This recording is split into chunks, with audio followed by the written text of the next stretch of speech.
me and Dorothy. I ain't in no street right now on this call. You out there in the streets. Hey, all right, y'all. We're live. Hey, good evening, everyone. This is Eric McKinley, Director of Program Development of National Business Builders. And tonight, guys, I am super duper excited as always. But tonight, I'm even more excited because I got a surprise for you.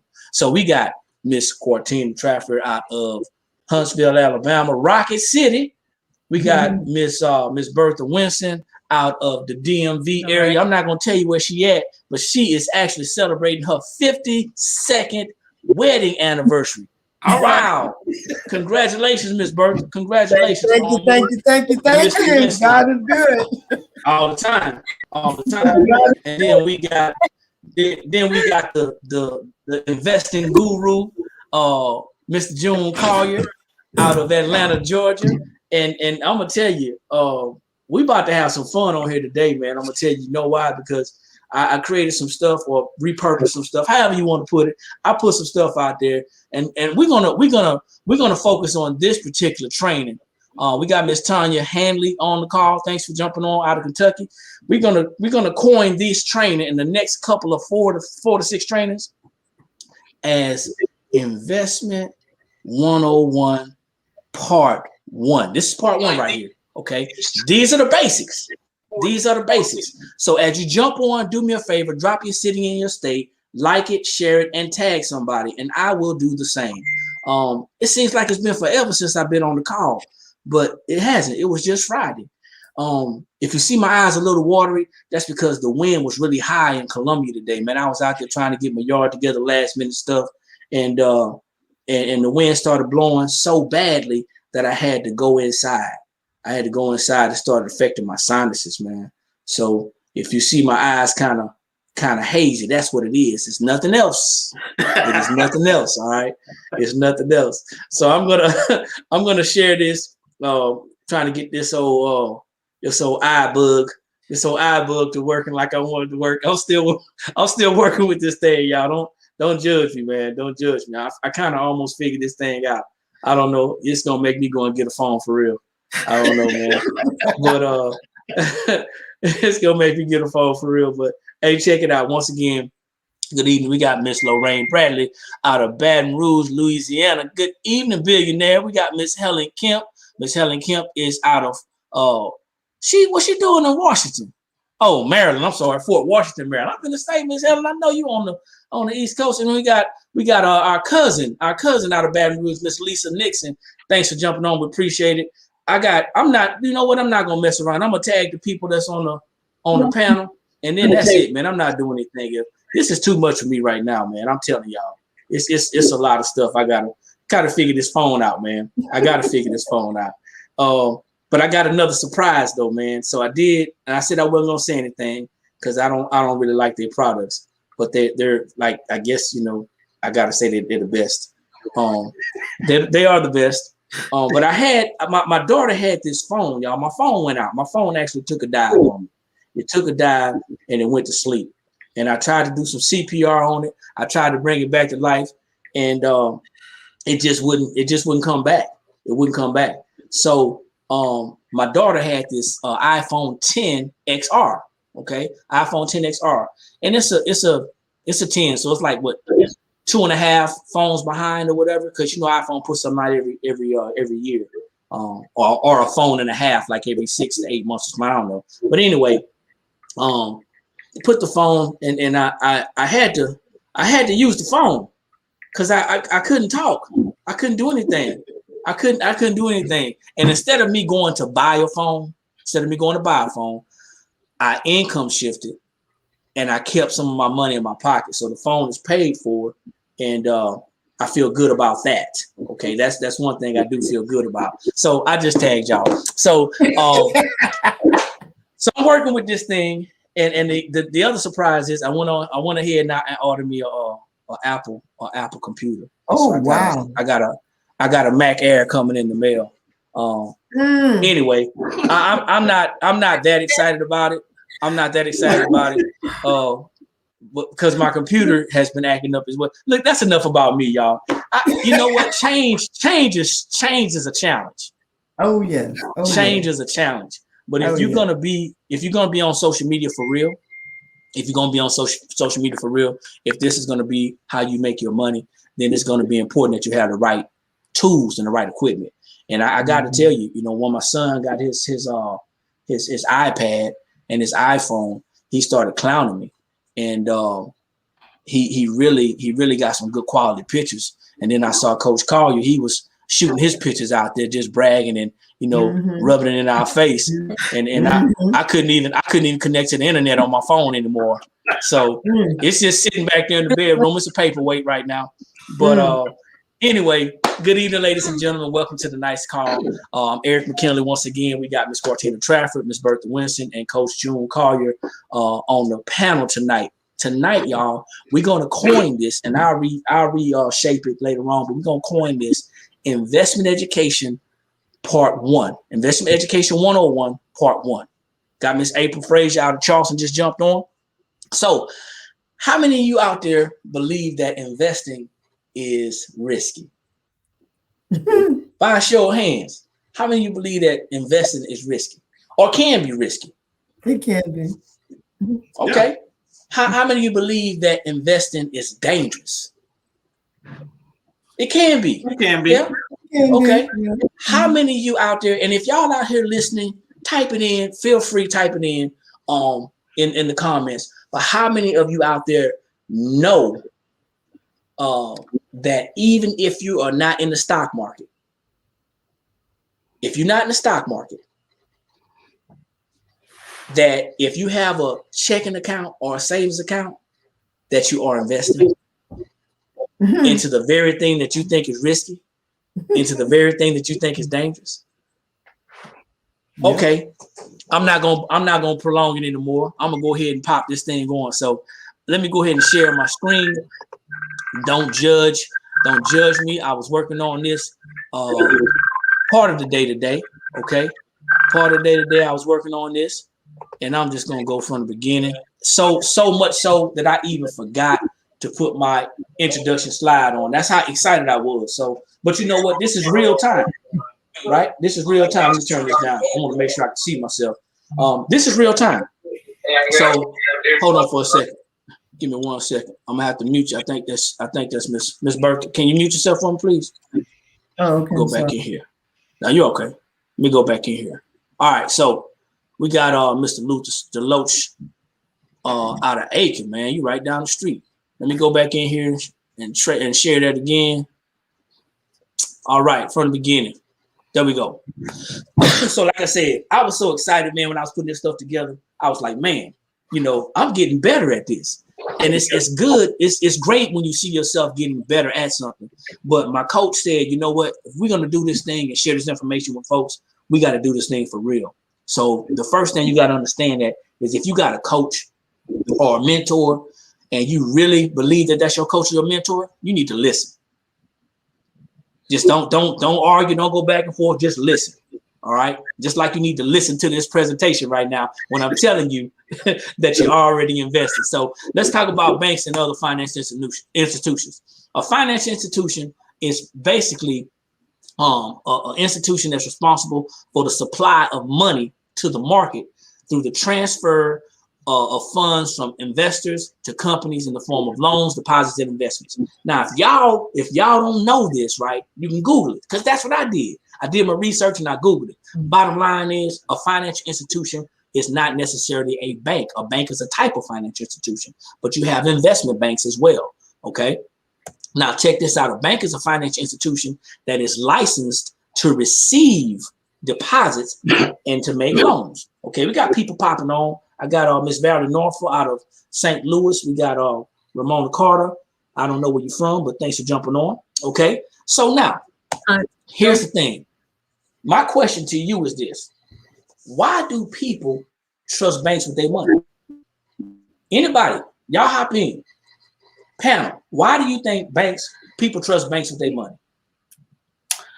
That's their first exposure as a child, as a kid. Conditioned.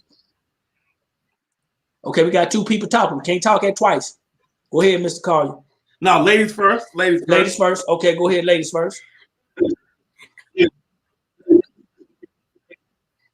I was saying that's because it's what we're to, and start out was about to say is what we're taught as a child is, save your money, put your money in a bank. Save your money, put your money in the bank. That's what we taught as a child. Okay. Mr. Collier, you up next. In addition to that, I mean, that's all that we see. We see there's a bank at every corner. You see banks all over the place. And so that's where you go get money. So that's why people trust the banks. The banks look nice. They got nice buildings. They got nice furniture. They got the marble. They got all of that good stuff. So it's something that we just grew up with or have grown up with. You know what else banks got? They got lollipops at the desk. They got lollipops at the desk. We got Pastor Napier just jumped on out of Columbus, Ohio. Thanks for jumping on, sir. But they got lollipops at the desk, y'all. So check this out. Let me go back and put my screen sharing back on. I'm gonna make it big. Y'all give me a second. And also I want to add, go ahead, Ms. Burke. I'm sorry. They feel safe. They feel safe that it's safe at the bank. They feel safe at the bank. They feel their money is safe at the bank. Yes. They feel their money is safe at the bank. Yes. Ooh wee, Ms. Bertha. You know what? At home. We about to talk about that one. Pastor, we just asked the question. That's the way why they feel. people, I mean, well, yeah, you're right. You're right, Pastor. We just asked the question: why do people, why is it that people trust banks with their money? That's what we're talking about right now. Why is it that people trust banks with their money? The short answer is what Ms. Bertha said, because most people are over the years, and it's not their fault. It's just that's what we were taught. We were taught that this is where we stick our money. It's insured by the federal government. It's safe. If anything happens, it's insured up to $250,000, and the list goes on and on and on.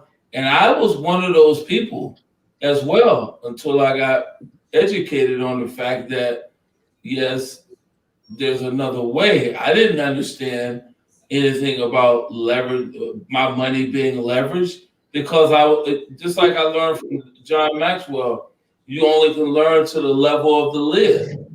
So the level of you only know what you know, and when you we say it all the time, when you know better, you'll do better. So I get that question asked to me. I mean, not question. I get that presented to me a lot, and I just calmly explain to them I was that person too. And as far as trusting the bank, because that's the way the media portrays it to us, on top of what our parents taught us. Put your money in the bank, go to the bank. It's interesting you're having this conversation, because I was talking to my wife. Had a booklet from Huntington Bank. Huntington Bank is a local bank right here in Columbus. And I was sending my money to them for 3.5 years when I was in the military. And when I got out of the military, I went to them to take a loan out to buy a car, and they said no. What? For whatever reason. And I told after 3 years, hold on, Pastor. After 3 years of faithful service? Yes. And so what little bit of knowledge I had of, I was upset, and I had a few choice words. I was 25, and I said, well, I want to close my account today. I want to close. I wasn't using it as a tactic to, get them to change their mind. I was seriously upset. You were mad. And I took all of my money. I said, I've been giving you money for 3.5 years, and you tell me I can't get a loan out to buy a car? And the man went to trying to explain to me, and I said, okay, fine, just close out my account today. So let me slide into something you just said before because everything that y'all said pretty much is what I typed up on the slide. And let me just slide into what you said. You have been giving them your money for 3 years. Now I want everyone on this call to understand that's out here in social media land that banks do not own money. They don't own any money. The only money that they own is the interest that they acquire from the savings accounts and the checkings accounts and the loans that they hand out from your money. So the banks don't own any money. We've been taught to go to the bank if we want money, but the bank don't have money. You have the money. that's what we've been taught, that banks are our friends. And even in communities where, as I'm a small business owner, by definition, I'm a small business owner, but I'm a multi-million-dollar business. Y'all don't get it twisted. Just understand that I've been encouraged to go to the local banks and make nice with them. Make nice with the local banks, you know, and have them to do things for you, so you can actually, when you have your events in the community, they would actually sponsor you. And I'm kind of torn with that. We're gonna move forward, y'all, but I'm kind of torn with that because I don't want them banks to come in and start trying to educate people about their foolishness, because that's what it is. It's their foolishness. They have their own agenda. As do I. I have my own agenda. My agenda is to educate individuals and educate the public on finances and let them understand that a bank is a good place to park your money for your operational funds, your monthly funds. And we'll talk about that a little bit here and there. But when you put your money for long term and for savings, a bank is probably not the best place to do it. Okay. Probably not the best place to do it. But y'all have some great answers. Okay. So the next slide is talking about, what do banks offer? They offer what's called cash equivalents. They offer products. Okay. They offer products. And a bank is nothing more than a store that offers products like checking accounts, savings accounts, money market accounts, certificates of deposits. They offer you credit cards and debit cards. They also offer you an opportunity to get in debt and to pay interest and to pay fees. A lot of people don't realize that. So did anyone on the panel, does anyone on the panel want to add to this slide right here? Got anything you want to share? Ladies?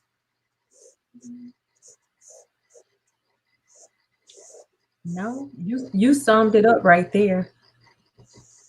You know, we think that the banks are our friends. And I'm gonna tell you, there's nothing wrong with having access to a financial institution. Don't get me wrong.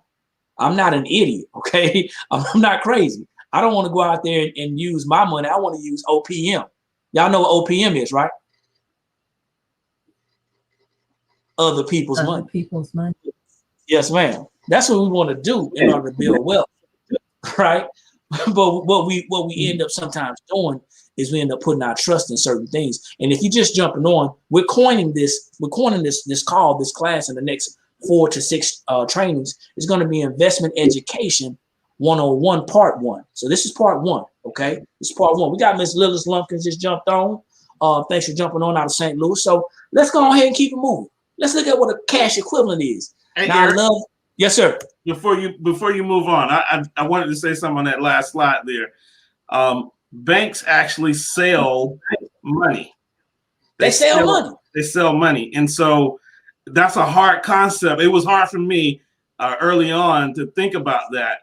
But because we think that money is we don't think of money as a product like a TV or some shoes. But money is just that. Money is a product, and the money that banks make off the money is the interest.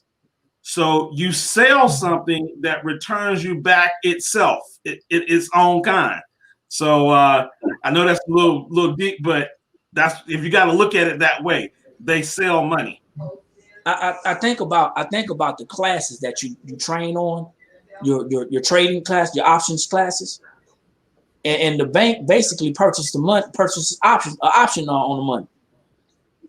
I like the way he said that, because that's exactly what's been going on for years. That's the reason why they can give you the individual on the interest at, let's say, which most people, until you get educated, just say you drop your money in there and they give you a CD, certificate deposit, for, I don't know what they're going for. I just throw a number out there, say 4%, 5%. Might be less than that. A lot less. So, okay. So that's when June's talking about selling money, so people understand, because when they selling it, because they're going out and they buying another product, to get another high return interest, so they can pay you. It makes you feel good when you get your return on your 4%. You like, ooh, and it's safe. So they sell you the safeness, and you getting this money, but I just made 15-20% on your money. Ooh, you're right. They selling the security. That's called arbitrage. Right. That's called arbitrage. June likes to use those big words. Okay, I'm gonna use that. Hey, so I don't feel ignorant. Cortina, do me a favor. So I don't feel ignorant. Google that for me so we can talk about that later on. You said, Joe can tell you. Yeah, I don't want him to tell me. I don't want him to tell me. I want to figure it out on my own. I want to find out through another source. You know what I'm saying? Because it's probably something simple. But okay, explain what arbitrage is, sir. Explain Let me share this with you, because once you understand this, this is the way money is made. So I'm gonna give you a great example. Everybody know the online site called Fiverr. You can go to Fiverr and they'll do stuff for you for $5. Okay. In my previous life, I used to be a recruiter. I can go to Fiverr and I can get somebody to write a resume for me for $5. So what I did is I said, well, if they're going to write the resume for $5, I got a customer over here who will pay me $100 to write their resume. Come on. So I tell them to give me the $100. I never even touch the resume. I give Fiverr $5 to write the resume. I give them the resume back. I keep the $95. That's called arbitrage. That's where you take a service and you have somebody else do the service for you, and you sell it at a higher price. We take money. The bank takes our money that we give to the bank, and the bank gives us the $5. But then the bank take our money and it goes and invests it in the market, and the bank makes $100. So the bank made $95 off that full transaction. That's called arbitrage. That's capitalism at its best. And you know what it's been happening for hundreds of years. They bought that money from us wholesale, and they sold it super retail. And we are none the wiser, because in our minds, in our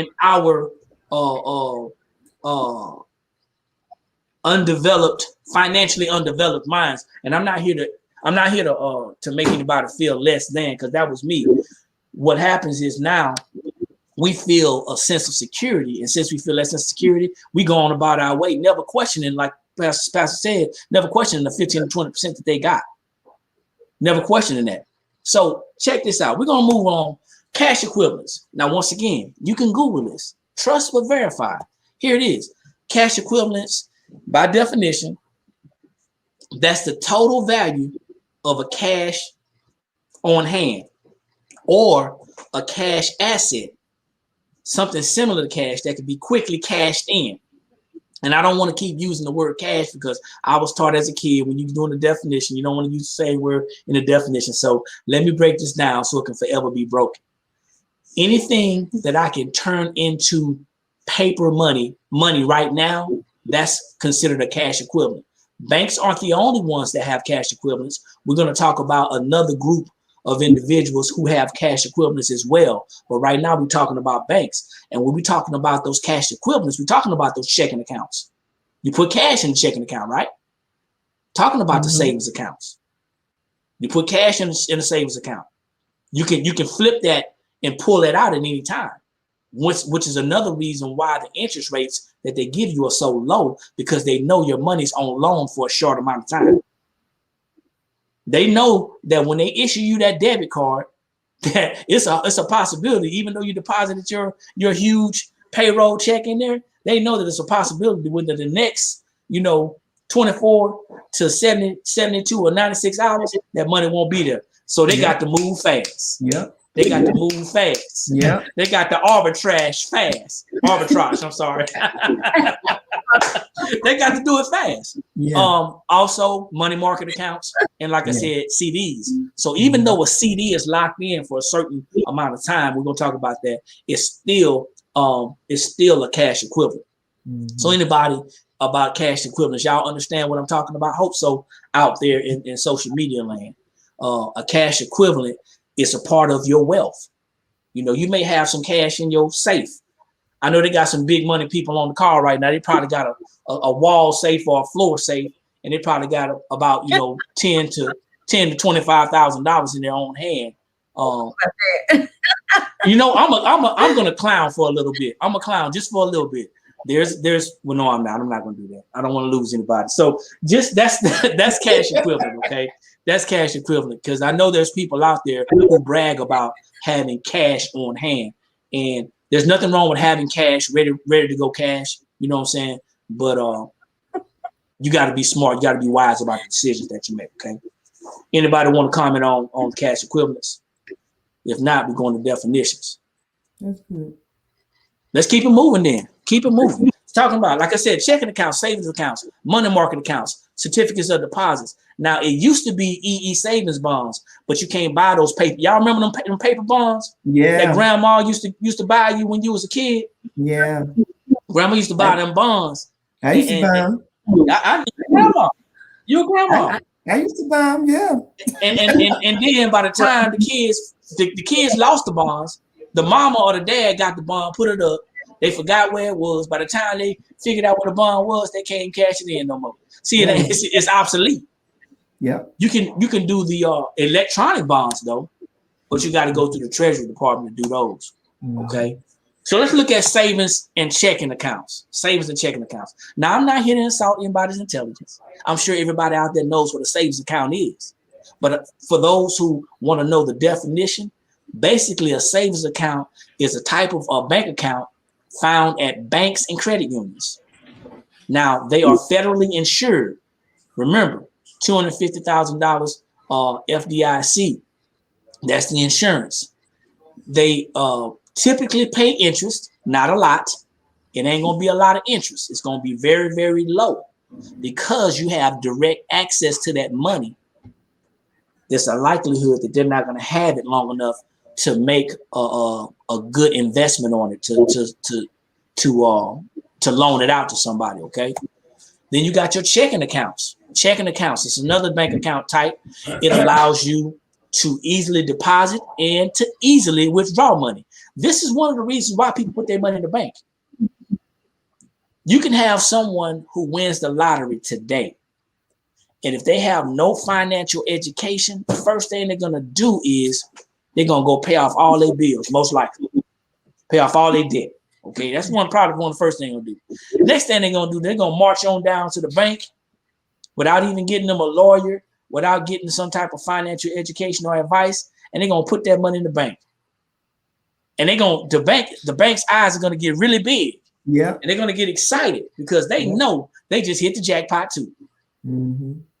And they're probably going to tell that person that, hey, you know, with this amount of money in the bank, we can guarantee you 4%. And they're going to get excited. Mm-hmm. But what they did was just gave their wealth away. Mm-hmm. See, once you put your money in a checking account, the bank already knows with that debit card in your hand that it's a possibility that money be drawn out the next day or the next couple of days. That's why they put a limit on it. Y'all know that, right? Mm-hmm. They put a limit on how much money you can take out because they want to make sure you keep the money in there. Yeah. Oh yeah. So, certificates of deposit and or money market accounts. We got two definitions. Okay. Here you go.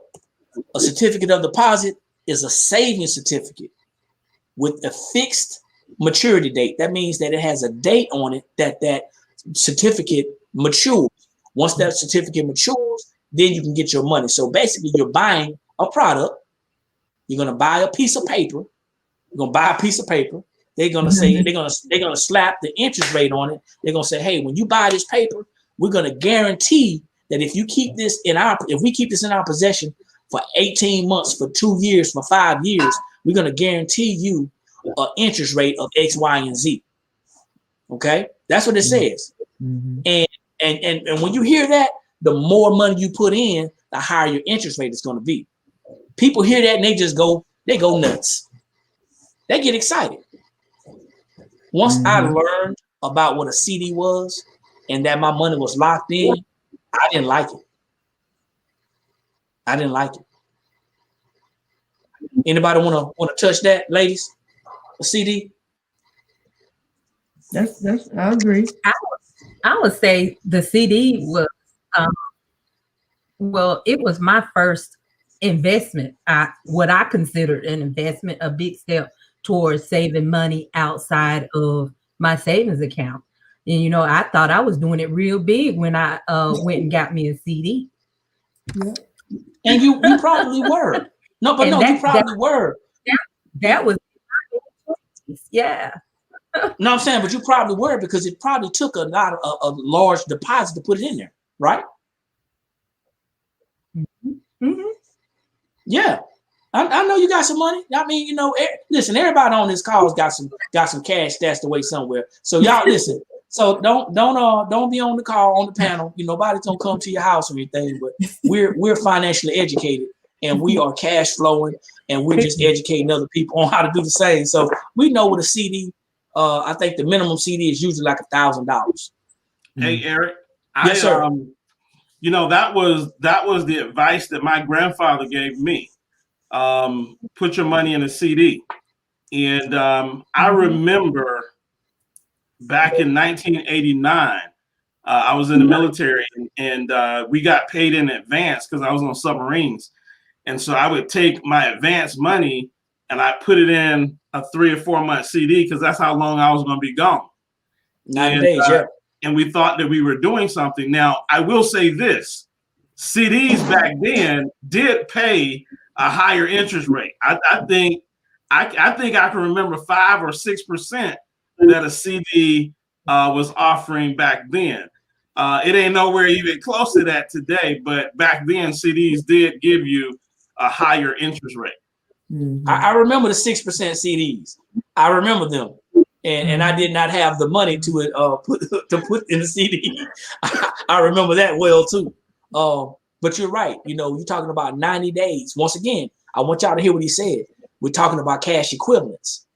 So a certificate of deposit, you got 90 days. You flip your money for 90 days. The bank holds that money and does whatever they want to do with that money. And they know they got 3 months to make as much money as they can off of that investment. So that's what that CD is. And remember, their CDs, they still exist. Mm-hmm. But remember, if you decide to take that CD out before that time, you're going to get hit with a heavy penalty. Mm-hmm. Mm-hmm. They bank on that as well. And if anybody out there has their emergency fund in a CD, I just want to put this out there. If they have their emergency fund in a CD, I strongly encourage that you not do that. And we're going to talk about some things that you can do as an alternative at the end, but that's not a great, that's not the best prescribed method for an emergency fund. We got Mr. Dreka Winston on. We got Mr.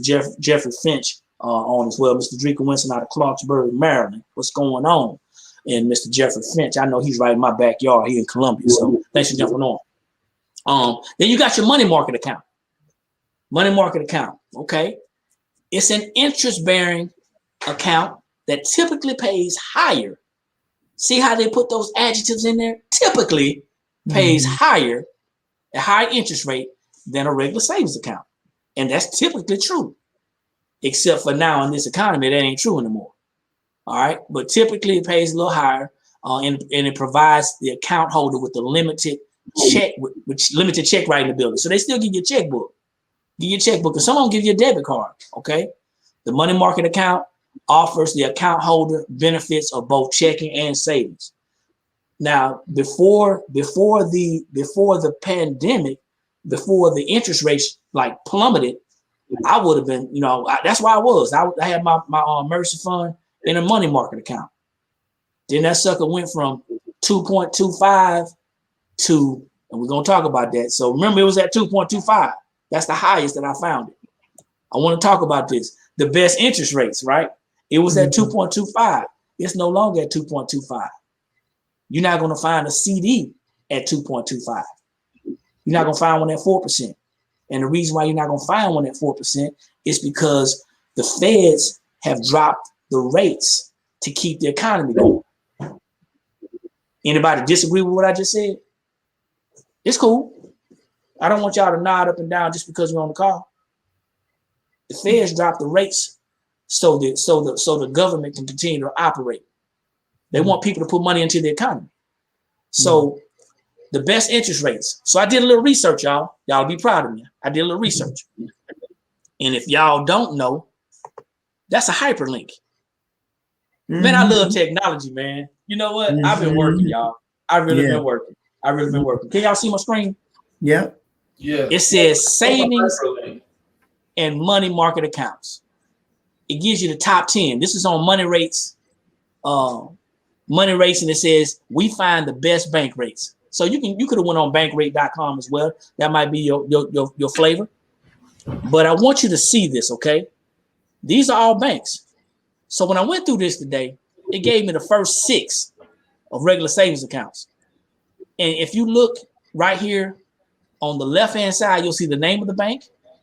In the middle, you'll see. Yes, sir. You can't see it, Eric. And that is why I got y'all on here to keep me from looking like a clown. I really appreciate that. Fine, man. You're doing great, actually. I appreciate that. Well, you know, it's not like Zoom. StreamYard's not like Zoom. Yeah. You know, you gotta stop the share and then put it back up. So once again, accounts.money-bankrates.com. .rates.com. You can go on Bankrate as well if you like. But on the left-hand side, you'll see the name of the bank. As we read the columns, in the middle, the annual percentage yield. Okay, and then how much it's going to cost to it says minimum to earn the yield. You don't need anything in that one, and then you can learn more right here. It says FDIC insured, what to do. All right, this is what I want to focus on right here. This is all I care about right now, right up in here. Y'all see this? How much percent is that? 150. A half. A half a percent, y'all. Y'all with me? Now I'm gonna tell you something, and for y'all who out there who are not gonna follow this, because I didn't put this slide in. I purposely left it out because I want to bring the slide in on Friday. But there is something called the banker's secret, or the rule of 72. It's also the rule of 69 and the rule of 70. You can Google it because that's what I did. And the rule of 72 states that if you take the number 72, I want y'all to hear this. I'm going to talk slow. If you take the number 72 and you divide that interest rate, 72 by that interest rate, that's how long it's going to take your money to double. Now, in trainings, we use 1% to just catch people's eye and get that wow factor out of them, right? So if 72 divided by 1% equals 72, that means it's going to take 72 years for your money to double in this type of vehicle, this investment vehicle, right? Well, if this is 0.5%, that means that it's going to take your money 144 years to double. I'm going to stop. Listen, the reason why we on here is to educate each other. I just want you to look at this percentages, okay? Those are the regular banks. Then it says interested in a higher interest rate, like you about to get excited, right? You really excited now? Yeah. I'm gonna stop this share, man, because what it's done for me, is just, you know, it's really opened my eyes to. Well, I keep it up there for a minute, but it's really opened my eyes to a lot of things that our company has been educating us on. And one more thing I'm gonna share with you. I can't see this, so I got to go back, but I want you to see this. Remember, I said the percentages. 0.65, right? That's closer to 1%. But then also remember, you got to have that in there for 9 months, and you got to have $500, and that's the minimum. Can you imagine somebody putting $10,000 in there to get 0.65% for 9 months? They just lost $10,000 worth of cash flow, and then the pandemic hit. Mm-hmm. And then the pandemic hit. Not again. It hit again, right? Because these rates happened because of that. This is a result of that. But just imagine somebody says, well, I'm going to do what I want to do, and I'm not going to listen to anybody, and I'm going to go ahead and I'm going to have I just looked at my private messages. Well, y'all something. And you got people thinking that they're doing it because they want to do it themselves. They want to do their way. Mm-hmm. There's so many people out there who are losing because they're choosing to do things their way. Mm-hmm. They got investment books for dummies. And in that investment book for dummies, it talks about interest rates. You can Google the rule of 72. You can Google how do I get the best interest rate. See, I'm not telling you not to put your money in the bank. That's not what I'm saying. What I would recommend is that if you can afford to, or whenever you can afford to, you want to only have your operating capital in your bank. What do I mean by operating capital? Your household is a business. Mm-hmm. You need to have the money in the bank to pay your bills. And maybe a little bit more. You know, you might want to have maybe a grand or two more in there. You might want to snatch it out. I don't know. But you don't want to put your savings, your life savings, in a bank, in that type of investment vehicle, because that's an investment vehicle. You don't want to put your emergency fund in there because you're not going to get any return on your investment. That's not a great investment. They even got on here 6 questions to ask before opening a savings account. The first one, I'm gonna ask you what's the interest rate. That's the first question I'm gonna ask. What's the interest rate? Mm-hmm. If you haven't learned anything from what we're educating on these calls, is that we want you to be more aware and more conscious of your money. Mm-hmm. I got to keep saying this. People saying, hey, stop telling people what to do with their money. Stop telling people what to spend their money on. You're right. I am not going to tell you what to spend your money on. But I'm definitely going to give you some nuggets and some education on what you probably should stay away from. Mm-hmm. If you got a pocket full of money right now, do not go to the candy store. Y'all know the candy store, right? It's your local community bank. And they're gonna have suckers on the counter because they used to give out toasters, they used to give out calendars, they used to give out free this and free that. Hey, we got to become educated as a people, as a community. We're hard workers. Many of us have great paying jobs. You know, many of us are doing a lot of what we already know how to do. But in order to get better, we have to learn what we don't know. Yeah. See, everybody wants to just jump in and say, well, I'm going to go to the stock market. I'm going to invest. No, that is the wrong answer. I've tried that. I got a guy on here saying he tried it too some years ago. Don't work out like you want to. I'm telling you. You have to become educated. It's not going to happen overnight. Nope. It was said to me some years back, to become a master at what you do, that you got to have at least 10,000 hours of training in that specific area. Since then, I believe it's more than 10,000, because financial education and literacy is a continuing education. Mm-hmm. It ain't a 4-year degree. It's not 6 years I got my master's. It's not 8 years I got my doctorate. It's a continuing education, because as long as you live, you're going to always need cash flowing in to take care of yourself. Mm-hmm. Always. The call's open, ladies. Y'all first. Anything y'all want to add? Well, I'm looking at this last thing we were talking about with the 6 questions that you asked to ask. Normally people only ask, how much does it take for me to open up the account with? And I was guilty early on with that too, that statement. Not really concerned with the interest rate. It's just like, how much does it take of my money to get this account? Because I thought I needed that account.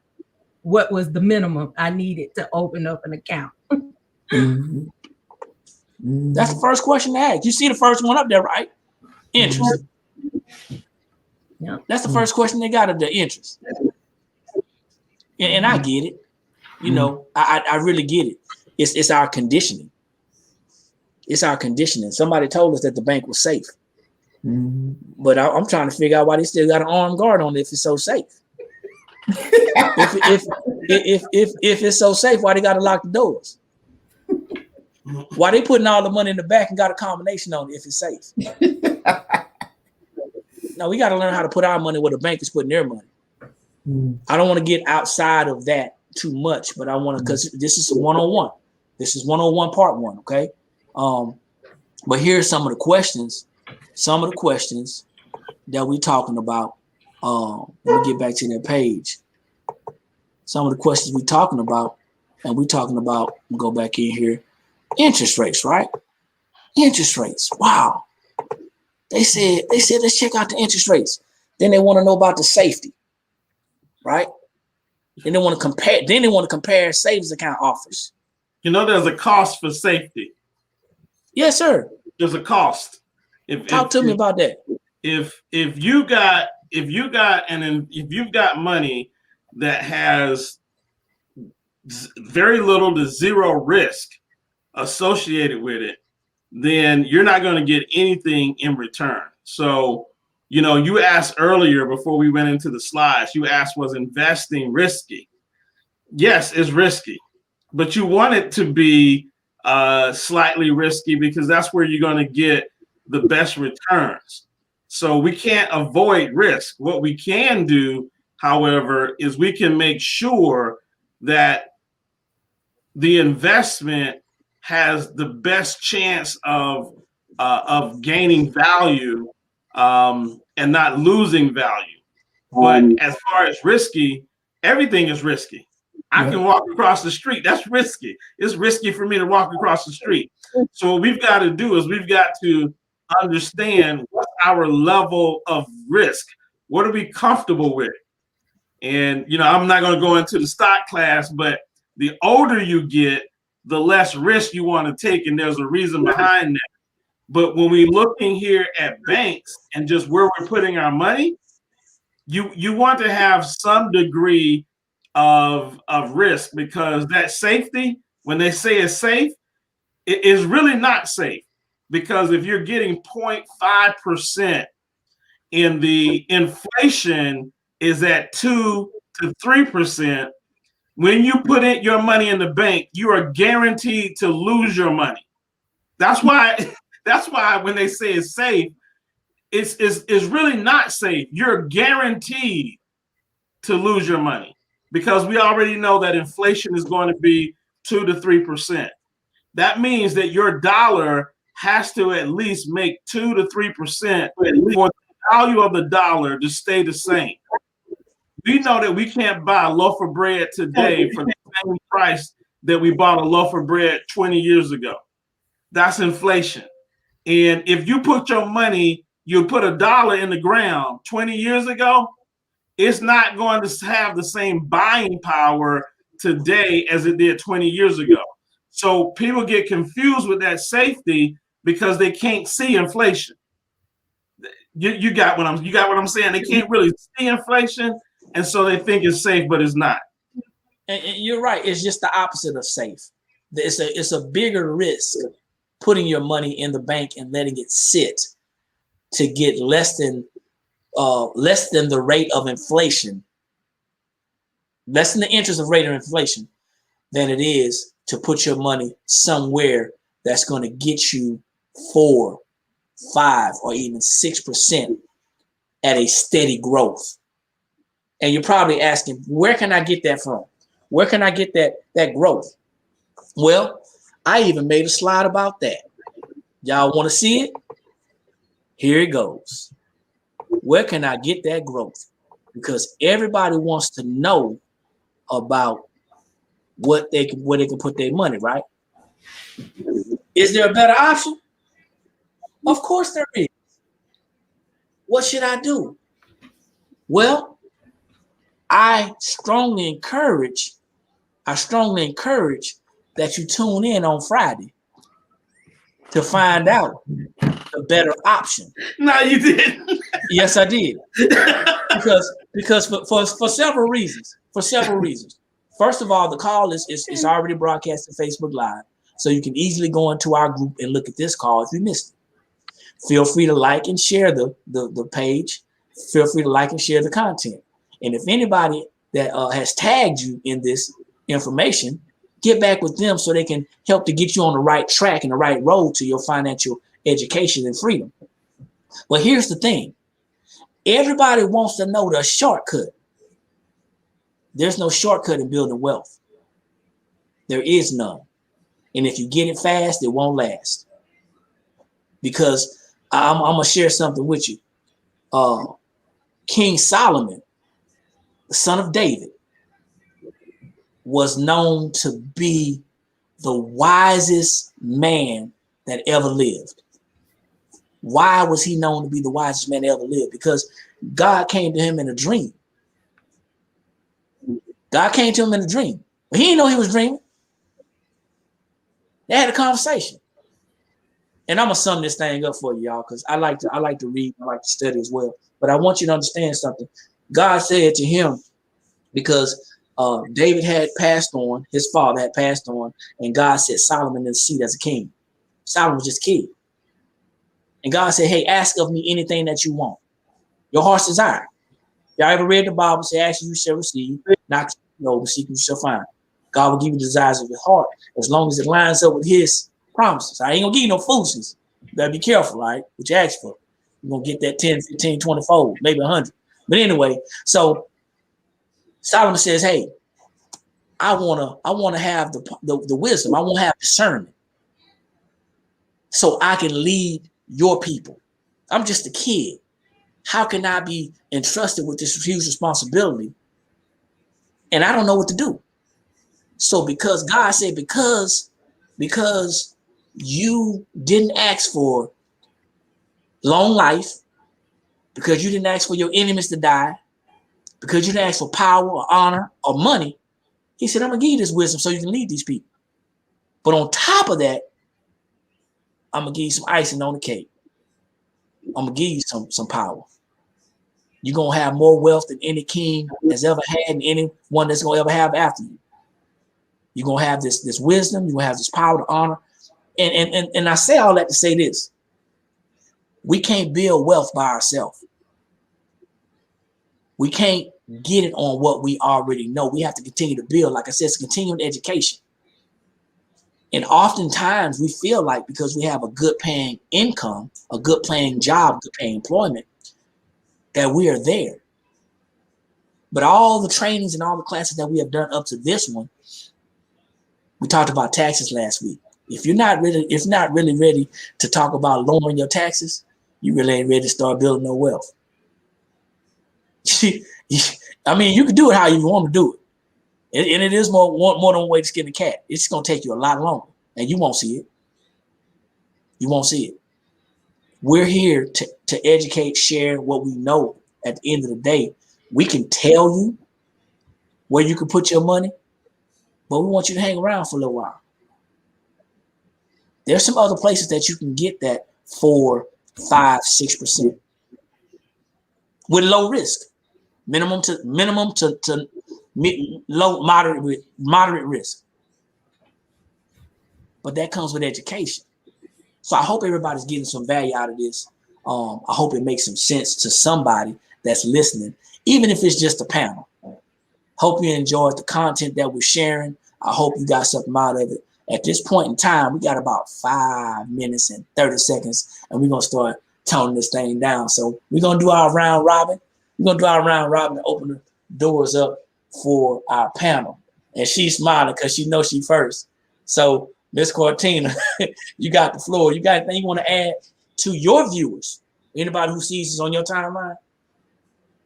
Oh yes, this has been a great conversation tonight, a fun conversation, because again, it is making me think outside the box because I never even thought of why I put my money in the bank. So I never even really just dug in and homed in on the interest rates and everything else that goes along with that. Like I always say, until recently. So I'm glad for my circle that's forcing me to really look at my money and so I can get more bang for my buck. And that's what I encourage everybody who's on my timeline and who's seeing this is just take charge of your finances and just look at where your money is going and get the best investment for yourself. Absolutely, absolutely, and that was great because ain't nobody ever said anything about starting a business in this call. We ain't saying about starting a business. See, your business is your household. You need to be minding your business, and if your money's going out the door, that means you ain't minding your business. That means that big banks, that means big business, and the government's standing right outside your door and outside your window, and you just throw that money out the window, out the door, and they just collecting it. They're collecting it like a butterfly archaeologist or whatever. They just got that net. They're just scooping it up. Miss Bertha, what you got for us? I would just say, to the audience to take this education and, you could do your own research and see that, what we're telling you is the truth. Take control of your finances. I wasn't educated on this a few years back. And now that I am, I'm very conscious of my money, where it's going, who's getting it. As June always say, your money gonna make somebody rich, so why not you? So if you don't take control of it, somebody is going to get rich off it, And I'd rather myself be rich off my own money and give it an assignment. Look at what you have and where you are and where you headed. We know the economy is going down, but you have control. You can take control of your money right now. If you haven't in the past, we're educating you now, and you could start now. And I would encourage you, if you got your money in the bank, do your research and see why you shouldn't have it there, because your money is not making any money. As Eric said, you want your money to grow legs, So, grow legs, have babies, have babies. So take this advice. We all been there, done that. We all was where you are, but education has helped us. And so we're sharing this with you. So, get back with us and we'll share some more information with you. But do it. Just do it. As June say, just do it. Just do it. Get it done. Just do it. Thank you, Miss Bertha. I appreciate that. Wise words from a wise person. We just gotta, like I said, learn what we don't know. Pastor Greg, you up, sir? I just piggyback off Miss Bertha. She actually took all of my words. So basically, the bottom line is just continue to do your research and make wise decisions on your money, and just stay put. Just stay plugged in. Stay plugged in. If this information was available to me years ago, I would have made a lot more wise decisions with my money. Now that it is available to me, like all of us, and like Miss Bertha said, Miss Cortina said, that we just have to be more conscious of our money because it's going to make someone else rich. Why not be you? And if you're saying, I don't want to be rich, well, you still want to be knowledgeable on your money, where it's going, and what it can do for you. So just continue to do your research and plug it and stay plugged in. Thank you, Pastor. I appreciate that. I made a post today and I said, you know what?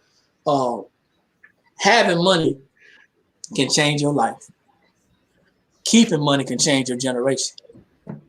So when you open your mouth and say that you don't want to be wealthy, you just made a decision for all the people in your family that ain't been born yet.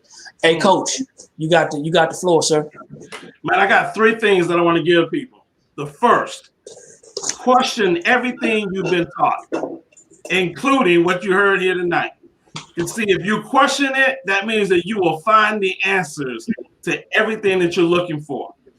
Second thing, keep an open mind to the new things that you're learning and discovering. A closed mind will not learn and expand and receive new ideas and fresh concepts. And then the third thing, slow down. Look at your surroundings.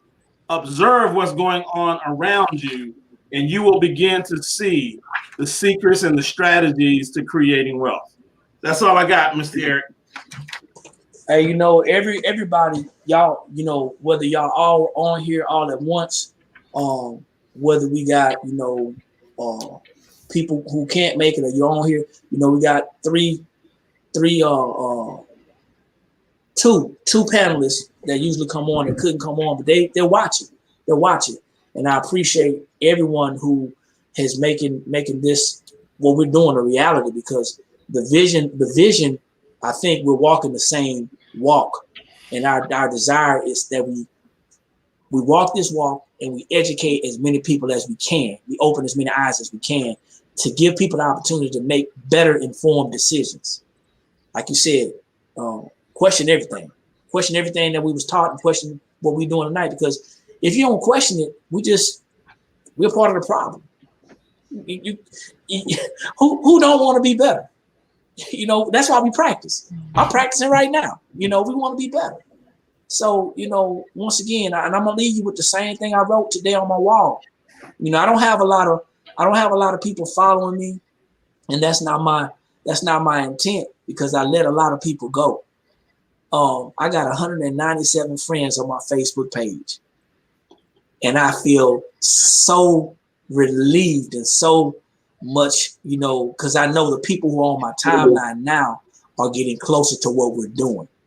So I want y'all to understand something. Having money will make you a better life. It will. It'll ease your mind, having money. But keeping money will make it better for your generations. And anybody who says that they're good, they don't want to be better, that means that you're making a decision for somebody who is not here. Can you live with that? Can you live with that? Hey, thanks everybody for coming on. I appreciate you, Miss Guartina Trafford out of Huntsville, Rocket City, Alabama. All right, Miss Bertha Winston out of the DMV. Yeah, that's you. We got Pastor Greg Napier out of Columbus, Ohio, and it was snowing today in Cleveland. My son sent a picture. It was snowing. Wow. And then we got Mr. June Collier out of Atlanta, Georgia, and yours truly, Eric McKinley, out of Columbia, South Carolina. Guys, join us on Friday at 8 p.m. Eastern Standard Time if you want to know a better place to put your money. It's going to be part 2 of the 101. Okay, this is investment education 101. It's going to be part 2. Like it, share it, tag somebody. We're going to get started on time. Listen, like I always say, when you know better, that's when you have the ability to do better. And the only knowledge that's powerful is properly applied knowledge. We'll see y'all at the top, Ms. Bertha. Too many people struggling at the bottom. Y'all be blessed. Peace out. Peace.